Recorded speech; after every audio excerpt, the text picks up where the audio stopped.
అంటే ఇది మా వల్ల కాదు, ఈ వ్యాధికి మందు లేదు, ఈ బీపీకి షుగర్కి మందు లేదు, నీ జీవితాంతము నువ్వు వాడాల్సిందే, కంట్రోల్లో పెట్టుకోవాల్సిందే తప్ప అది పూర్తిగా పోదు అంటారు.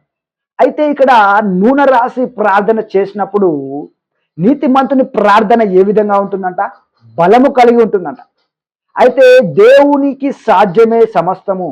అయితే ఎప్పుడైతే మీరు ప్రార్థిస్తారో ఆ బీపీ కానీ ఆ షుగర్ కానీ ఇక మరలా ఎక్కువ కావడం, మరలా తక్కువ కావడము, ఇవన్నీ లేకుండా నీవు ఇక ఏది తిన్నా ఏం చేసినా అవన్నీ నార్మల్ ఉండే విధంగా ఎప్పుడు చెక్ చేసుకున్నా, ఎప్పుడు చూసినా కూడా అది నార్మల్గానే ఉంటుందంట.